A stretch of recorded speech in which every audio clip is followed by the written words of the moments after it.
delighted to announce this afternoon that the United States will be taking a small portion of the hundreds of billions of dollars we receive in tariffs. We are making a lot of money from countries that took advantage of us for years. They took advantage of us like nobody's ever seen. Our deficits are way down because of tariffs. I guess because of the election, because without the election you wouldn't have tariffs. You'd be sitting here losing your shirt. But we're taking in billions. We're really taking in trillions of dollars, if you think about it, Scott, because the real number is, when you think of all the money being poured into the country for new auto plants and all of the other things, AI. So what we're doing is we're taking a relatively small portion of that, and we're going to be giving and providing it to the farmers in economic assistance. And we love our farmers, and as you know, the farmers like me, because based on voting trends, you could call it voting trends or anything else, but they're great people. They're the backbone of our country. So we're going to use that money to provide $12 billion in economic assistance to American farmers. $12 billion is a lot of money, Meryl. What do you think? Peanuts for you, though, right? Peanuts. She's a farmer of rice.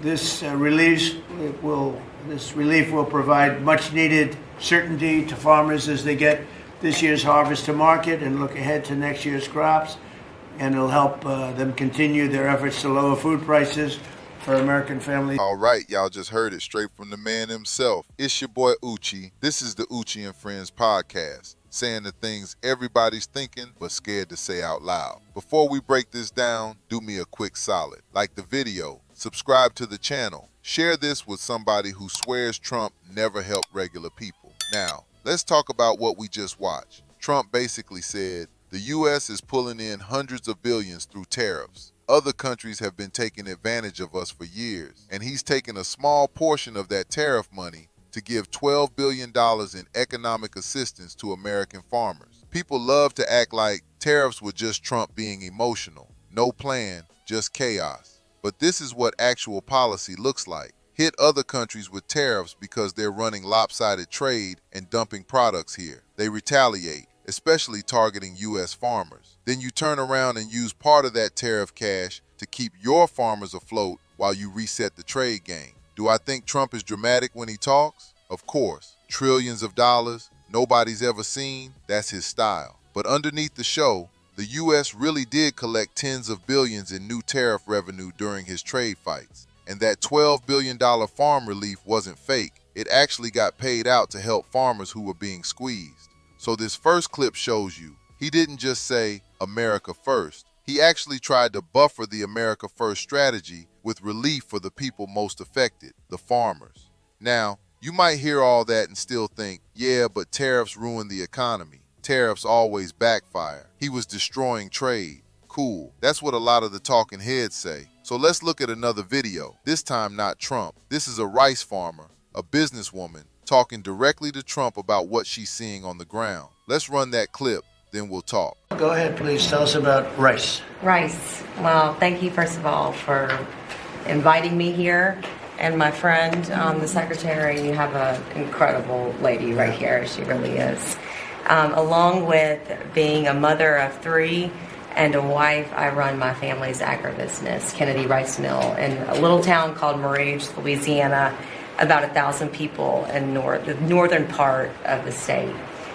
We employ around 150 people taking rice from the field to a finished product, supplying some of the largest food companies that many of you would know here domestically, but also abroad. And my sisters and I, because there is four of us, right? I'm the youngest of four daughters, started our own rice brand a few years ago to just tell the story of American agriculture that hadn't really been told before.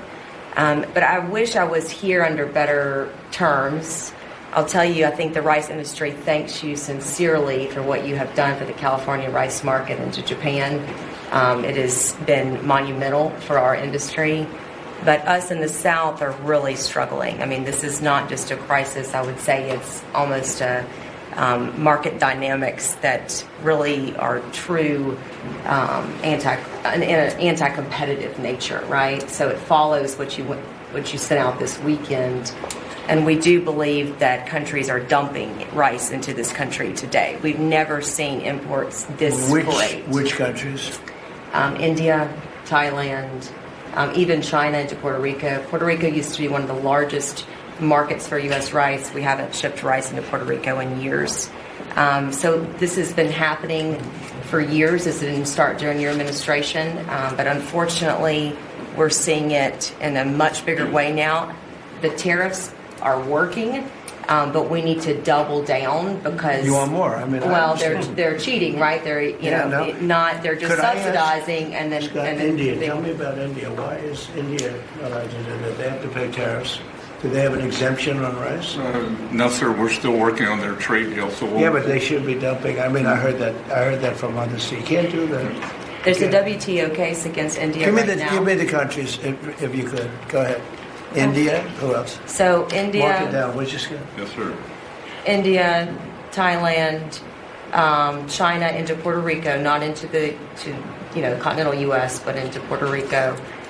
Those are the main culprits. So Puerto Rico used to do a lot of business, and now you're 100% Puerto Rico was U.S. based. All right. And so now easy to it's- settle.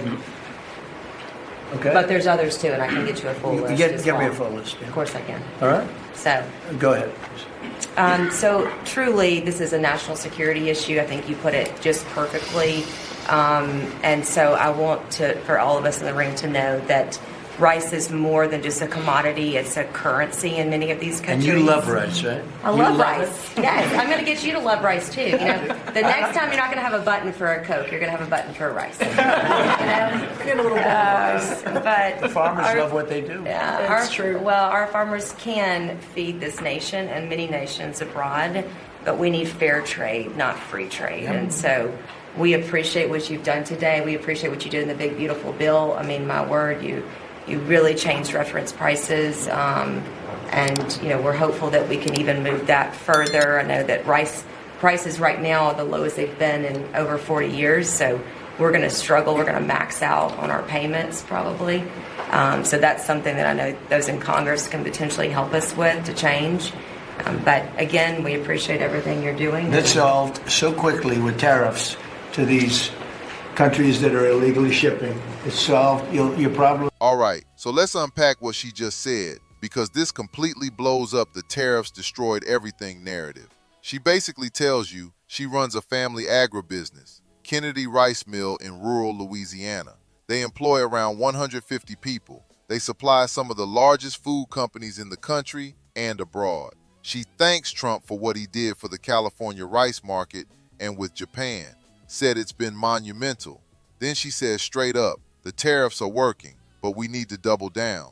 So think about that. You've got somebody inside the industry who actually buys, mills, processes, and sells rice, deals with imports and exports, employs real workers. And she's not up there saying, tariffs are killing us, please stop. She's saying, tariffs are working. The problem is other countries are dumping rice in the U.S., and we need to go harder.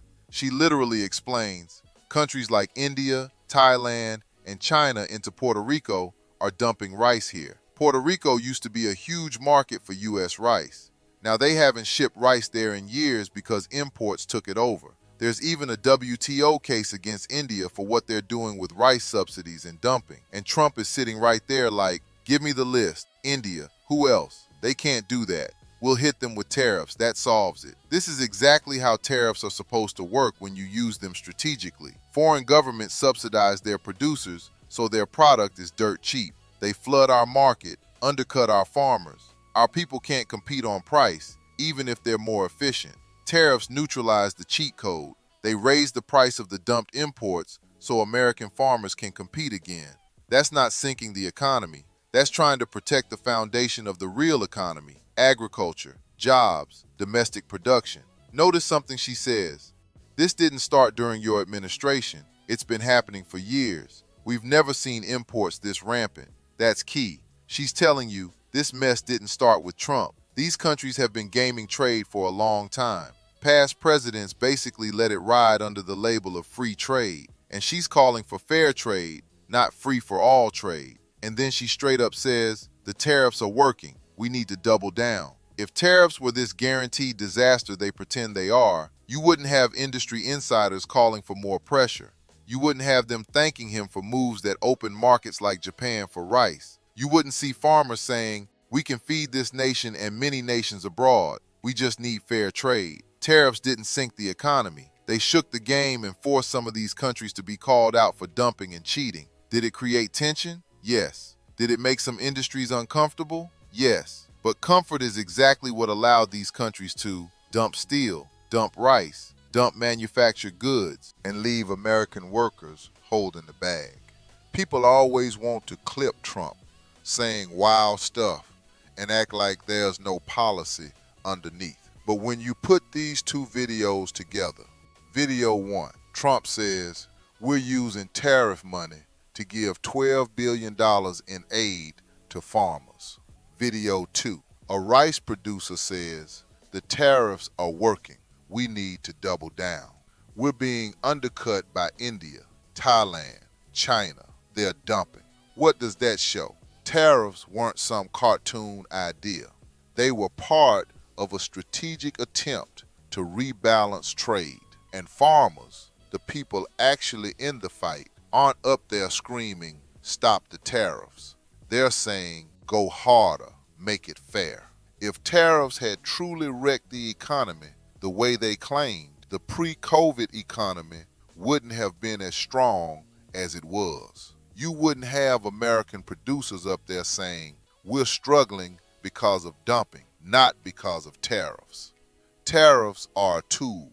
Like any tool, you can misuse them. But in this case, they were pointed at countries gaming the system while we were supposed to sit here and smile. So when you hear people say Trump's tariffs destroyed the economy, ask them, did you watch what actual farmers and business owners said? Do you know about dumping from India, Thailand, China? Do you know that some of the people in those industries literally said the tariffs are working, double down? Most of them are repeating headlines, not facts. If you're rocking with this breakdown, smash that like button. Subscribe to the Oouchie and Friends podcast. Share this with somebody who still says tariffs crashed everything. Jump in the comments. Do you think tariffs are necessary to stop cheating countries? Or do you think we should go back to free trade and hope everybody plays nice? It's your boy Oouchie saying the things everybody's thinking but scared to say out loud. So don't watch now, watch me show. So don't watch now, watch me show. 007 on the beat like James Bond. Super high life, eyes low like Cheech and Chong. Footprint big on the roof, King Kong. All this fashion, how I match it on.